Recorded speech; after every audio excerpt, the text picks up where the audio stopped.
it's me, Katie. Today I'm going to talk about the difference between appraised value and market value.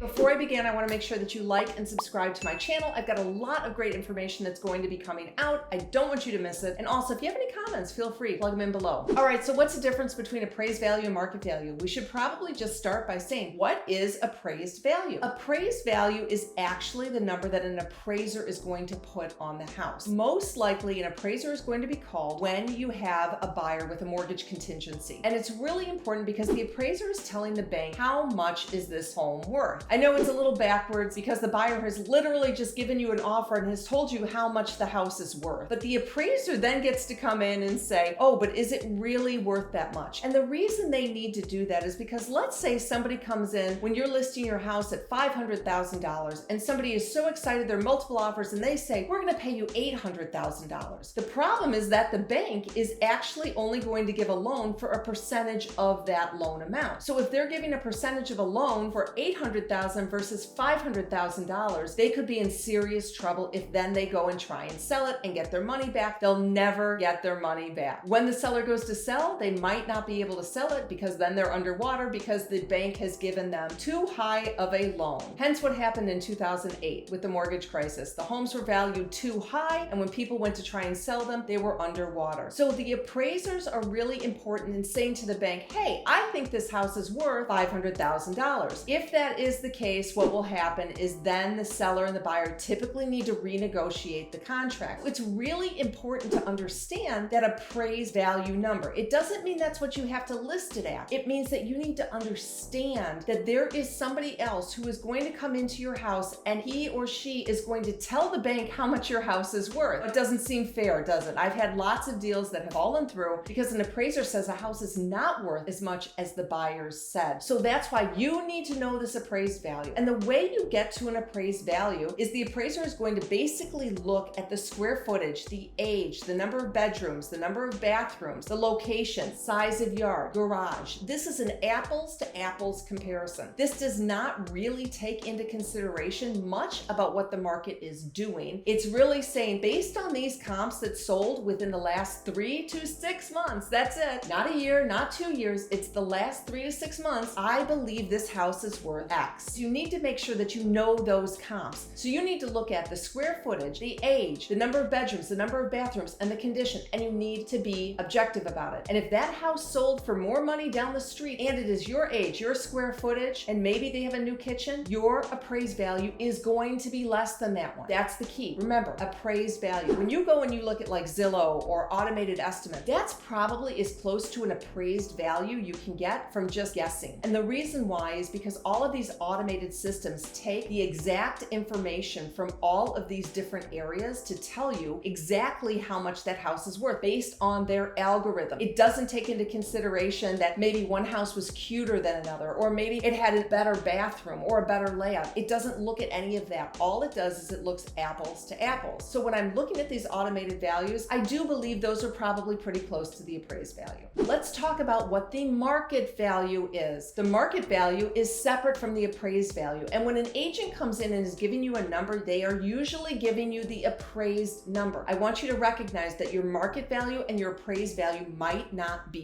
the same. Market value is a little harder number to get to. However, the same rules kind of apply, but now what you're looking at is how much are people willing to pay because you have great things in your house. For example, your layout is awesome, your location is awesome, your decorating is awesome. How much are they willing to pay for market value on that home? For example, let's say you have a house that has a terrible layout, but it's completely updated. Your market value is going to probably be lower than your appraised value. That's because a buyer is not going to care what they paid down the street because the layout in the one that you have doesn't work. So that's why market value is so important to know and appraised value is so important to know. So while as an appraised value, that house with a bad layout is going to come out at that appraised number, the market is not going to pay that because it has the bad layout. So typically when I'm looking at what is market value, I am looking at, is the market going up or is it going down? What is the market doing? Because if the market's going up, chances are you're going to be a little higher than the appraised value. If the market's going down, you're going to be a little bit lower than the appraised value. For example, if the market's really good in your area, you're going to have comps that might not necessarily show the way the market is going up. So on paper, your house might be worth less than the market value. If you get that offer for a high market value and your appraised value is lower, there is a good chance that it will not appraise. So you need to be aware of these two numbers. The market value is totally different than the appraised value. Your agent should be able to talk to you about what are these two different numbers, especially the appraised value. Most agents only go off the appraised value. When I'm working with a seller, I want to make sure we're maximizing what is that appraised value and what is that market value. Now, if the market is going down, that's when I have to have an honest conversation with my client to say, I understand that all of these comps put you at this price. However, the market is going down. Therefore, your market value is lower. And an example of that can be when interest rates are going up. The market value is typically going to go down because interest rates go up and buyers do not have that buying power. That's why market value, appraised value, two totally different things. The way you can start doing this yourself without an agent is I want you to get online and I want you to look at all the homes that have closed right in your tight little area. I want you to look at those. Be objective. I want you to go maybe 100 over what you thought your house is maybe worth. And then I want you to go to at least 100,000 under what you think your house might be worth. I want you to see every house that is closed in this tight area, not just the ones around the price that you want. Now, I want you to be objective and I want you to start from the top and I want you to work your way down. I want you to start looking at the age, the square footage, the number of bedrooms, bathrooms, and the location. See what is apples to apples. I don't want you to be like, oh, I wouldn't buy that house. No, I want you to look at actually what somebody paid for a house, not whether or not you would have paid for a house, but somebody. What did they pay for a house? And now I want you to go all the way down until you are $100,000 less than what you think your house is worth. And I want you to see those prices. So you're going to see exactly how much these homes have sold for in an appraised value. Getting to a market value is a little trickier because you usually need to deeply understand the market. You need to feel it. So like I feel the market on a day-to-day basis. Last week might be different than this week. And that's where an agent can come in to really say, oh, you know what? The market is just not feeling good. We haven't had any showings on my listings. But you can get a good gauge. Honestly, you can reach out to any agent and just say, hey, how is the market right now? And they will tell you without any commitment or for you to have to sign up with them, they will give you that information. So then you can tell, okay, then maybe my house is worth a little bit more than what my appraised value is, or maybe it's worth a little bit less. So I know this can be a little bit complicated if you're going to do it yourself. However, it can be done yourself. You don't actually have to have an agent brought in. However, as I say, you really, if you are thinking about selling, it's never too early to talk to your agent without commitment. Get them to set you up on a search. Talk to them about what your home looks like and what you should do to get it ready to go. It's never too early to talk to an agent. So I hope that this has been informative for you about the appraised value versus market value. I use this all of the time to help my sellers gauge where they are going to be. If you take this actual process and you put it into your head and you implement this, you are going to be pretty close in what your house will sell for. Pricing homes is not rocket science. I am telling you, it is not rocket science. Anybody can do this. You have to remain objective though. You cannot bring your emotions in to say, hey, I think my house is worth more because it's just a wonderful house. No, take it out. That goes in the market value. Look at your appraised value, look at your market value. If you're here till the end, it means that I provided you some valuable information. I would love for you to like and subscribe to my channel. And as I said, if you have any comments, put them below. And you know you can reach me. My text number is right below. Go ahead, shoot me a text, ask me a question. Thanks for watching. If you know, you know.